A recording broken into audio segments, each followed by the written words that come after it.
The path to hope requires some understanding.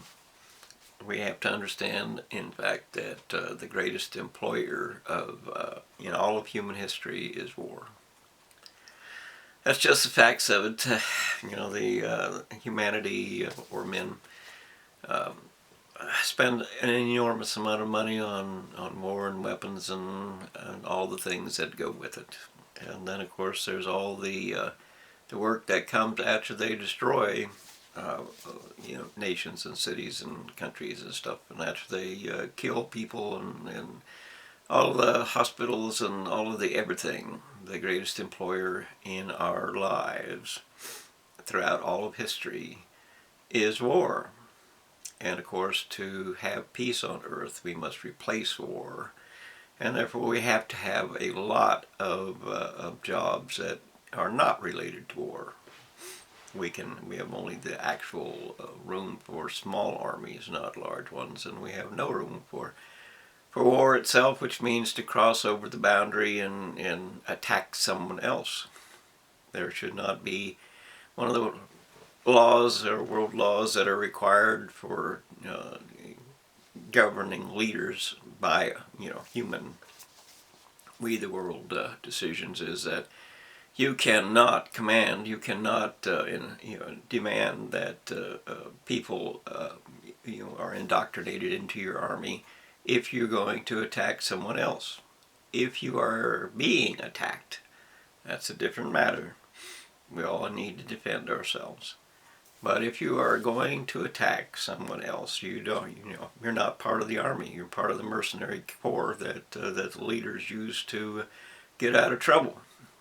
Because if they can declare a war on something else, then you don't have time or effort or the reason or the ability to declare they are not valid and they have screwed up and so on.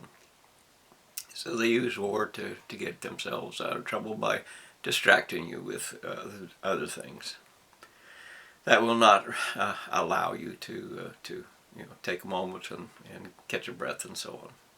So we have to discuss what is the possibility of creating a life that is not governed by war, and we have to first look at money is not the solution.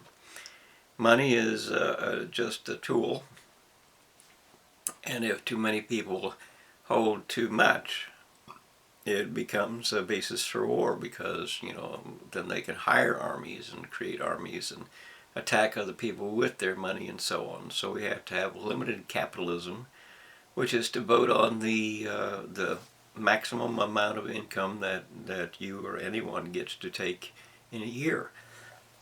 So we have to have that to govern ourselves, to create a level playing field so that we can all have a part of this society or this nation or this world, so that we can all join in ownership to some degree and have a reward for what we do. And of course, again, that means that you can't ignore the fact that some people are worth way more than other people. And so there has to be a minimum of 3 times more to the person who actually contributes a lot versus those who just barely get by, and you have to decide whether or not they did earn the money or not. So that is, part of it, and to make people work, which is another part of what money does, is to make them work, because some will not work if they're not forced to. So the end result of that is that they have to be forced to, if they're not going to work, you're going to be moved out. You're not going to be among us, wherever your boundaries are, whether it's a city or whatever, you're going to be forced out. And that doesn't mean you get to drop them off in, other small little villages or something that cannot defend themselves. That's just not fair. But you can set them apart in places that are very, with very little help for them, so that they understand this is not a game, and we need you to participate, or we need to just go ahead and die. because it's a very crowded world, and we just don't need you if you're just not going to do anything. So uh, property too is a case of you can't take away property from those who earned it. That's just not fair. You don't want someone to come over and take what you earned either. And we can look at my own past history. This is a farm that 3 or 4 generations have owned and worked on, sacrificed for, and what have you. And it is not fair to have an immigrant say that you need to give us your ground.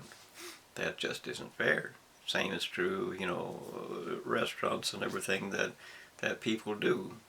If you didn't build it, if you didn't sacrifice for it, if you don't have a long history of it, it isn't yours. It's ours. And so we have to identify what we're going to do to share the wealth, because we do have to share the wealth, and that means that the first part of that is that you have to use an IUD or something if you're female, so that you don't have a child before you're 30, really. So that the end result is that overpopulation can be dealt with. If it's not, we have no hope whatsoever, none. And of course, then men have to pay them, because this is something that they're doing for you too, and you need to pay them for their work or their sacrifice or their decision or whatever you want to call it. It's not a game. But then again, we also need to have women change themselves, because it's not a game of grab one and make him pay for your life for the rest of your time by becoming pregnant. That's just not fair either. It's a mutual decision, which means that you have to have permission to get pregnant from your husband. And the fertility clinic should be shut down entirely. That's just how it is. So, you have to understand that things have changed. There's no room for what you want anymore. There's only room for reality. And reality doesn't care what you want. So it's important to understand that love is about 2 things.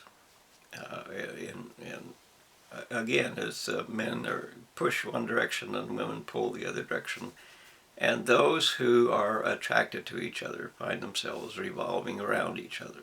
In other words, I want to be with you, I can't hardly wait to see you again, that kind of thing.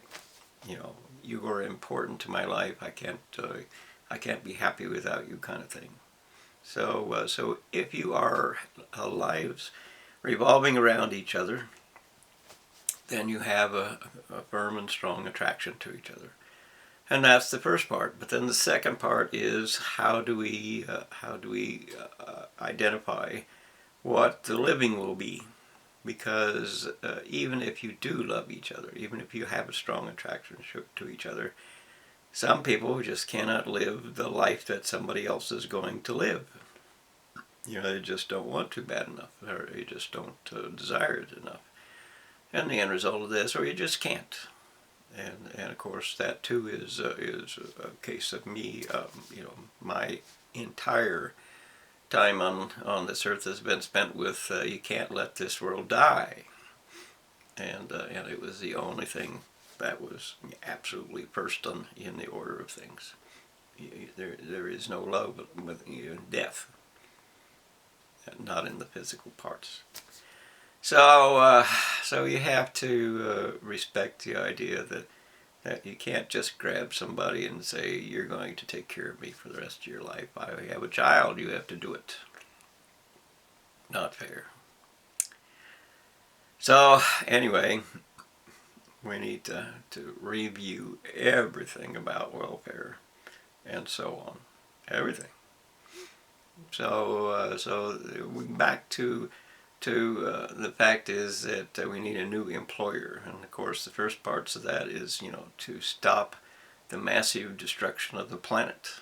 That's the first part. We need to clean up all the pollution everywhere. We need to replant the forests that your terrorists have burned down. We need to we need to do everything, and that includes insulating buildings and houses, and identifying who is taking the most resources, the utilities that way beyond what they should be allowed. You know, millionaires with enormous houses do not earn or are not allowed the utilities to do that, or even the house to do that. I mean, you know, you just don't earn it. So, you know, people like Microsoft or Bill Gates, you know, he got most of his money from the courtroom, not from any kind of Microsoft advantage. He got it from the courtroom. So, yeah, you have to be fair with everybody. You have to be justified in what you do. You have to be truthful in what you expect. So we need to train each and every person that we can with what they can do. We need to start teaching doctors by the age of 10 or so, or maybe 9, so that they are prepared in their early years and learn to decide whether or not this is a job they want, because not every doctor that graduates likes the job. And there's no point in, you know, going through all that if you don't actually like the job in the end. And there's, you know, any number of things that have to be changed so that, you know, we can become a functioning real world, real life society that is happy with itself. And again, to do that, we really have to have men and women who are actually in love with each other, and who are actually having a family that works for them. We need to identify what we can and cannot do.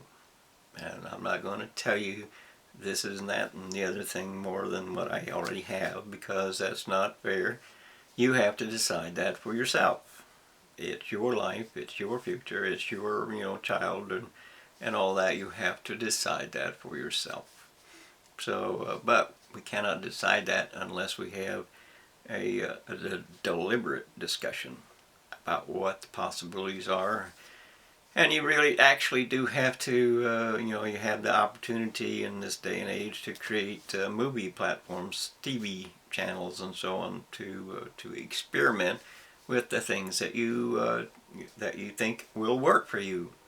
You can test them out on TV and play with the possibilities and so on. But of course, one of the basic things is that instead of money, we need to identify time. Time is the great equalizer. We are all, you know, human. We're all here for a certain amount of time. We all die. That's how it is. And so my time is just as valuable as your time. You know, if you're a doctor or some billionaire or whatever, it doesn't matter. You know, there should be no billionaires, or, you know, limit is what we need. And there should be no extremely poor either, unless that's just the state of crime. And of course, crime has to be dealt with in an entirely different manner. And the people who, everything is wrong, at least in this America. So I give you a grade of F. So, you know, that's how it is. You have, you can't let liars and thieves rule the nation, which is exactly what you've been doing. You know, take a look at the actual accounting for the nation. Demand a critical and real actual look at the abstract of the United States. So their accounting, tell them to open it up, force them to open it up, open the Fort Knox and open all of it and get an actual real world accounting of what there is and there isn't, And you will see that liars and traitors and thieves and terrorists have been at it. And those who are, genetically mutilating nature have to be stopped. They have to be stopped. As well as the people who are trying to ignite sunfire. They have to be stopped. One ignition, one time, in 1 second, your world is incinerated.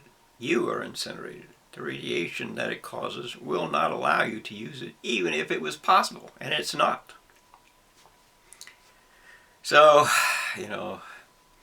we'll try to have hope for your future, but you have to make decisions that reality will allow. If you don't, reality will kill you. That's how it is.